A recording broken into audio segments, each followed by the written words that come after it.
तो ये कहानी है 3 दोस्तों की जिन्होंने 4 दिन का ट्रिप मजाक मजाक में एक ऐसे लोकेशन को बनाया जहाँ से इनको कोई एक्सपेक्टेशन नहीं था। मज़ा आने वाला है या नहीं, लेकिन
गुड मॉर्निंग एवरीवन। सो अभी हम सो के उठ रहे हैं और अभी टाइम हो रहा है 7:45। देखो हमारे पास 2 ऑप्शन थे अगर, एक वो कॉटेज लेना और ये टेंट।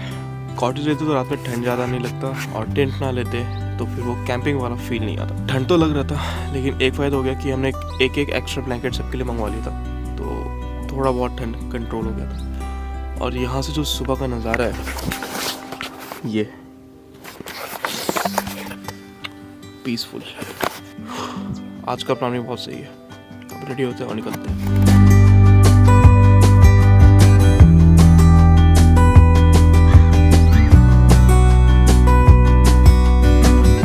तो फिर ऐसे शुरू होता अपना day 3।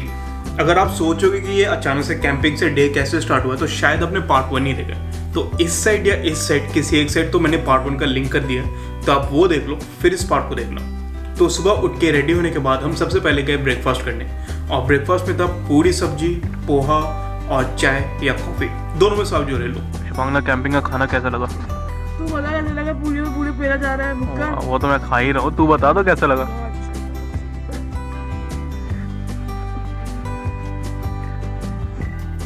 So it's time to check out. और अगर आप पुष्कर आ रहे हो, अगर आपको कैंपिंग करना है तो एडवेंचर डेजर्ट कैंप ज़रूर बुक करना। कॉन्टैक्ट नंबर डिस्क्रिप्शन बॉक्स में छोड़ दूंगा, आप कॉन्टैक्ट कर लेना। क्योंकि मैंने कैंपिंग बहुत जगह की है लेकिन ऐसा एक्सपीरियंस जो था ना अपना, बीइंग इट फूड सर्विस, ऐसा कहीं नहीं था। मतलब फर्स्ट टाइम मेरे को कैंपिंग का खाना, मेरे को क्या सबको कैंपिंग का खाना अच्छा लगा था। पूरा घर जैसा स्वाद था, बहुत से एक्सपीरियंस था। और प्लस यहाँ के जो ओनर है और स्टाफ है वो बहुत ही अच्छे हैं, तो आपके हर एक रिक्वायरमेंट्स को वो पूरा अच्छे से समझेंगे और पूरा करेंगे। तो कैंप से चेकआउट करने के बाद हमें जाना था जॉस्टर, और जॉस्टर तक जाने के लिए हमें कोई कैब या ऑटो बुक करना था। तो हमने फिर से थार सफारी बुक किया, क्योंकि हमने सोचा कि रात में जब सफारी करने में इतना मज़ा आया था तो दिन में करने का मज़ा तो डबल हो जाएगा। ठीक है uncle, thank you so much.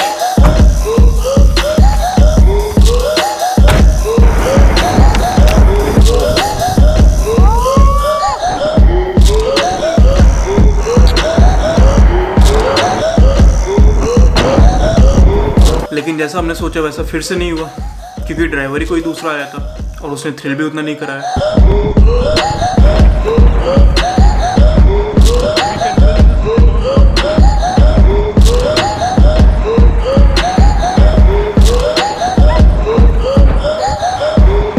तो सफारी खत्म करने के बाद 12:30 बजे पहुंचे हम जॉस्टर, और आज का हमारा प्लान था अजमेर जाने का। अजमेर जाने का 2 रीज़न, पहला अजमेर शरीफ दरगाह और दूसरा नॉनवेज, क्योंकि पुष्कर में नॉनवेज नहीं मिलता है। तो अगर आप मेरे और शुभांगना जैसे डाई हार्ड नॉनवेज फैन हो तो आपको अजमेर जाना पड़ेगा नॉनवेज खाने।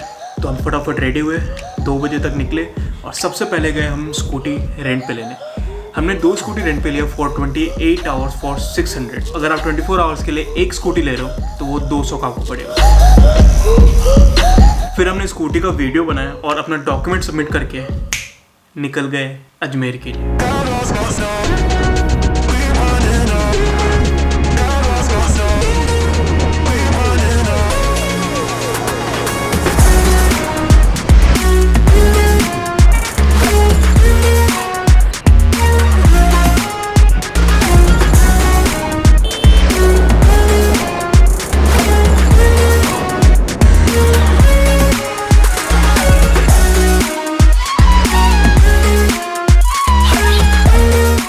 फाइनली पहुंच गया अजमेर शरीफ दरगाह और लकीली हमें पार्किंग मिल गया था। तो जब हम मेन गेट के सामने पहुंचे तो एंट्री करने के पहले हमने अपना कैमरा और बाकी जो बैग थे सब सबमिट करना पड़ा एक शॉप पे, क्योंकि अंदर ये सब ले जाना अलाउ नहीं है।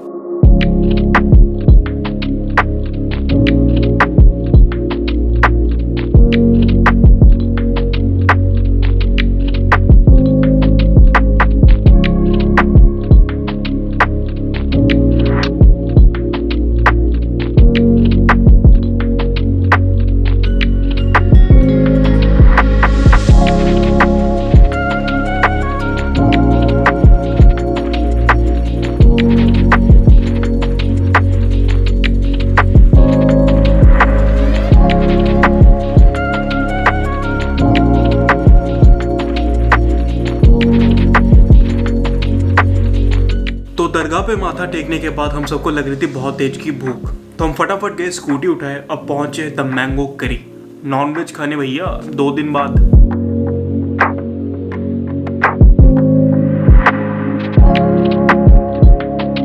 द मैंगो करी हमें सजेस्ट किया था जॉस्टल वालों ने, और वहाँ का लाल मांस बहुत फेमस है, लेकिन हमने ऑर्डर किया था चिकन का आइटम, बट गलती से लाल मांस ही आ गया, और वो गलती ना बहुत सही गलती था।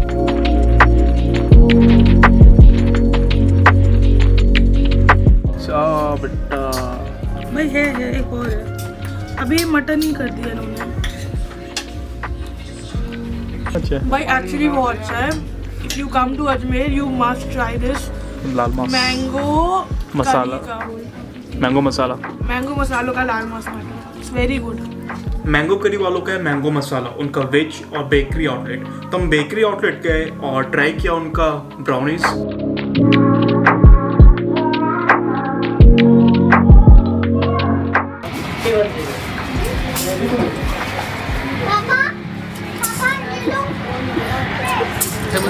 कैसे? Mesmerizing. Hey, most relatable quote for this girl. बढ़िया लाल मांस और ब्राउनीज खाने के बाद हम गए अन्ना सागर लेक सनसेट देखने भैया।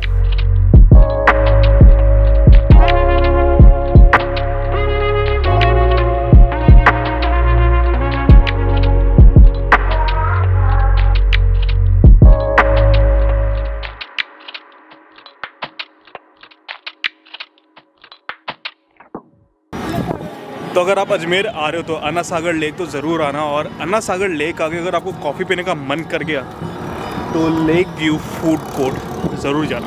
वहाँ से सच में जो व्यू है ना एक नंबर है, और अभी जो सनसेट था वो बहुत ही ज़्यादा प्यारा था, और अभी ये जो फुटपाथ है ये भी बहुत प्यारा है। तो फिर इसके बाद हम निकल गए पुष्कर के लिए, और अगर आप रात में अजमेर से पुष्कर जा रहे हो तो एक बार रुक के ये नज़ारा तो ज़रूर देखना।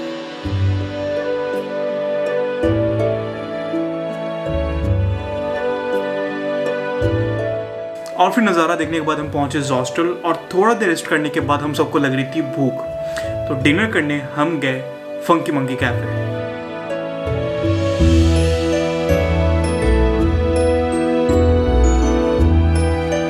तो यहाँ पे हमने ऑर्डर किया था spinach mushroom cream soup, pizza जो ओनर ने सजेस्ट किया था, और लजानिया ये भी ओनर ने ही सजेस्ट किया था।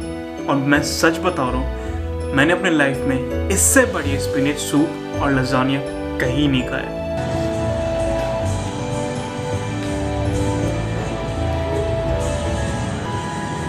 और काफ़ी चीज़ी और अच्छा टेस्ट। तो अब शुरू होता हमारा डे 4, लास्ट डे। तो पुष्कर टेम्पल्स के लिए बहुत फेमस है, और पिछले 3 दिन से हम कोई भी टेम्पल नहीं गए थे। तो आज का हमारा प्लान था कि पुष्कर के जो फेमस टेम्पल है वहाँ जाना है, बट टेम्पल में जाने से पहले हमें खाना था पुष्कर का सबसे फेमस कचौड़ी मोहन जी के।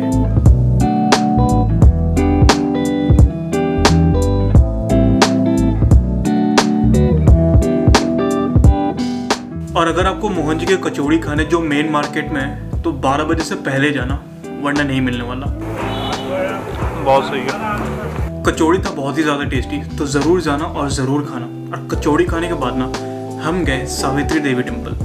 अब इस टेम्पल के जाने के लिए आपके पास 2 ऑप्शन है।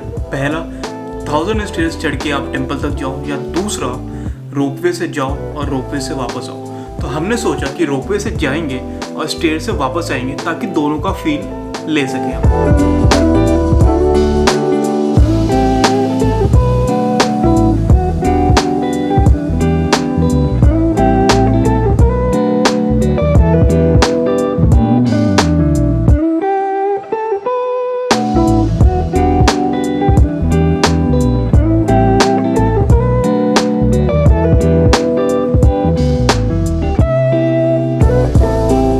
लेकिन स्टेयर से नीचे आने का ऑप्शन मेरा अच्छा नहीं था, बट स्टेयर से चढ़ के जाने से काफ़ी बेटर था। तो जब हम नीचे पहुंचे और नींबू सोडा का हमने ब्रेक लिया, तो नींबू सोडा वाले अंकल ने हमें बताया कि यहाँ से थोड़ा आगे है चामुंडा माता देवी का टेम्पल, और इस टेम्पल का हिस्ट्री है कि सती माँ का जब बॉडी पार्ट 51 पार्ट्स में कटा था, तो यहाँ पे उनका रिस्ट गिरा था। ठीक उसी तरह जैसे नैना देवी टेम्पल में उनका आँख गिरा था, यहाँ पे उनका रिस्ट गिरा था। लेकिन ये टेम्पल फेमस नहीं है, यहाँ पे ज़्यादा टूरिस्ट जाते नहीं है, पता नहीं क्यों।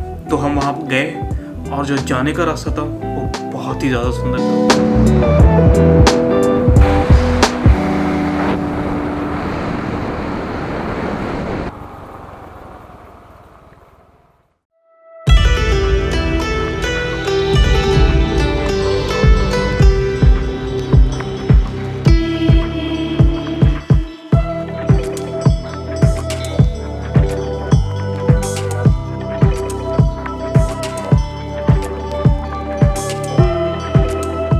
और इसके बाद हम गए पुष्कर के सबसे फेमस ब्रह्मा टेम्पल में, जो पूरे इंडिया में सिर्फ पुष्कर में है।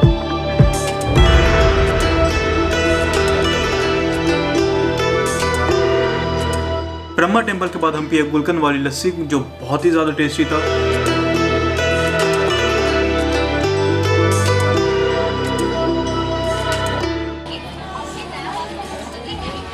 Very nice. और उसके बाद हम गए दोबारा फिर से घाट पे, थोड़ी देर वहाँ पे हम बैठे।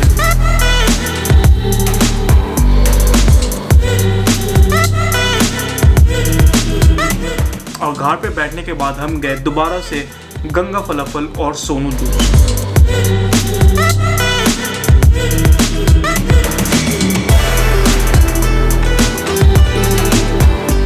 अब रात के 8 बजे हमारी बस थी और शाम का हमारा प्लान था घाट पे आरती देखने का। लेकिन गुलजार बस वालों ने हमें फिर से दिया धोखा। हमारा बस बुक था पुष्कर से दिल्ली के लिए, बट हमने जब उनको कॉल करके पूछा तो उन्होंने बोला कि आपको अजमेर आके बस बोर्ड करना होगा। तो फिर हम हॉस्टल वापस गए, सामान पैक किए और 6 बजे निकल गए अजमेर के लिए।